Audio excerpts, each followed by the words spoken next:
2 देखिए क्या करें कि 7 प्रेक्षणों का माध्य तथा प्रसरण क्रमशः 8 तथा 16 है। यदि इनमें से 5 प्रेक्षण यहाँ पे ये दिए हैं तो शेष 2 प्रेक्षण ज्ञात कीजिए। तो हम लोग मान लेते हैं कि माना शेष 2 प्रेक्षण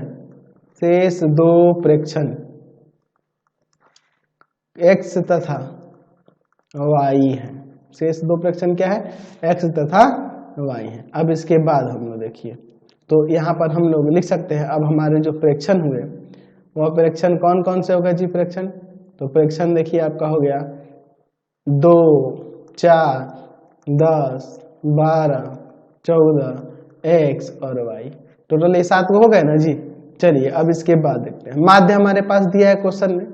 प्रेक्षणों का माध्य यहाँ पे दिया हुआ है। माध्य कितना दिया हुआ है? 8। तो सभी को जोड़ देते हैं 2 + 4 + 10 + 12 + 14 + x + y और बटा में यहाँ हो जाएगा आपका 7 = 8। ये जाकर उधर 56 हो जाएगा और यहाँ इन सबको जोड़ेंगे तो 42 + x + y = में 56। ये जाके उधर घटेगा तो x + y = में यहाँ 14 हो जाएगा। ये समीकरण हम लोग यहाँ पर क्या ले लेते हैं? समीकरण 1 ले लेते हैं। अब देखिए यहाँ पे प्रसरण दिया है 16। अब देखिए अब हमारे पास प्रसरण क्या दिया है? यहाँ पे 16 दिया है। तो प्रसरण आपका 16 दिया है तो इसके लिए फॉर्मूला जानते हैं 1/n यानी कि 1/7 यहाँ पे सिग्मा i = 1 to 7 और क्या होता है यहाँ पे xi माइनस माध्य का होल स्क्वायर।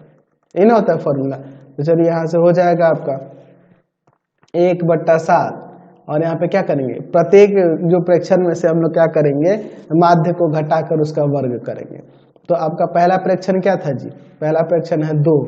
तो 2 में से आप घटा दो माध्य 8 को तो यहाँ -6 आ जाएगा, -6 का स्क्वायर। फिर आ जाएगा यहाँ पर 4 में से 8 को घटाएंगे -4 का स्क्वायर। फिर 10 में से 8 को घटाएंगे यहाँ 2 का स्क्वायर। फिर यहाँ 4 का स्क्वायर। फिर यहाँ 6 का स्क्वायर और यहाँ हो जाएगा x - 8 का स्क्वायर और प्लस y - 8 का स्क्वायर। ठीक है और बराबर में 16 है। ठीक है अब देखिए इसके बाद हम लोग आगे यहाँ पर देखते हैं क्या होता है। ठीक है चलिए अब आगे देखते हैं। यहाँ पर ये 7 को ले जाकर उधर गुना कर देते हैं और इनको आगे सॉल्व करते हैं। 6 का स्क्वायर यहाँ 36, 4 का स्क्वायर 16 -4 का स्क्वायर 16, फिर 4, फिर यहाँ 16, फिर 36, यहाँ x² - 2 × x × में 8 + 8 का स्क्वायर और इसका क्या कर देंगे y² - 2 × में y × 8 और प्लस 8 का स्क्वायर = में 16 में 7 से गुना करेंगे तो 112 आ जाएगा। चलिए अब इसके बाद देखते हैं क्या हो जाएगा। 8 का स्क्वायर 64, यहाँ भी देखो 8 का स्क्वायर 64 है ना। और उसके बाद 36, 16, 4, 16, 4, 6 इन सबको 36 ना होगा जी इसका स्क्वायर 36 हुआ है। चलिए तो इन सबको जोड़ लेंगे तो आपका आ जाएगा यहाँ पे 236 और माइनस यहाँ पे देखो क्या हो जाएगा 16x। ठीक है और फिर माइनस का 16y और प्लस का x² प्लस का y² बराबर में 112।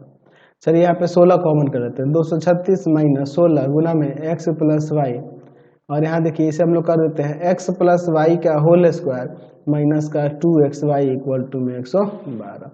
चलिए अब यहाँ पे देखिए क्या हो जाएगा 236 - 16 गुना x + y का मान यहाँ पे क्या है 14 है।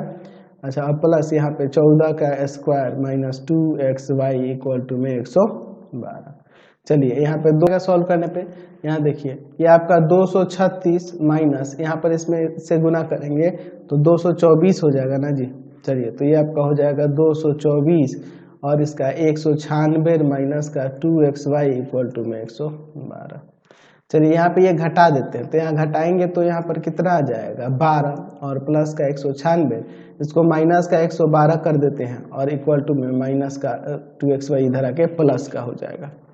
ठीक है चलिए यहाँ इसमें घटा माइनस हो इसमें से घटा देंगे तो यहाँ 96 आ जाएगा। 96 किसके इक्वल हो जाएगा 2xy के। तो यहाँ से y का मान क्या हो जाएगा 96 में 2x। 2 से इसको काट सकते हैं तो 2 से काटेंगे तो यहाँ पर ये आपका आ जाएगा 48 बार में कट जाएगा। ठीक है चलिए तो y का मान क्या आ जाएगा 48 में x। ये समीकरण 2 लेते हैं। ठीक है चलिए तो अब यहाँ लिखते हैं y का मान समीकरण 1 में रखने पर तो समीकरण एक क्या था, समीकरण एक क्या था, तो x प्लस वाई बराबर में था आपका 14, x प्लस 48 बट्टा में x बराबर में 14।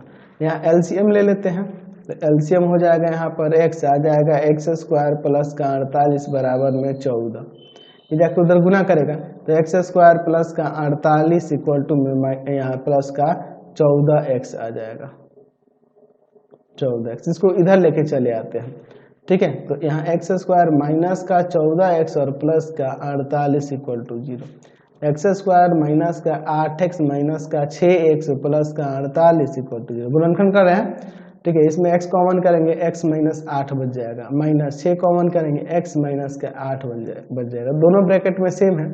यहाँ पर x माइनस 8 को कॉमन कर लेते हैं, यहाँ x बच जाएगा, यहाँ माइनस 6 इक्वल टू में 0। अलग अलग करते हैं, x minus 8 equal to 0, x minus 6 equal to में 0। तो यहाँ x का मान 8 आ जाएगा, यहाँ से x का मान 6 आ जाएगा, ठीक है।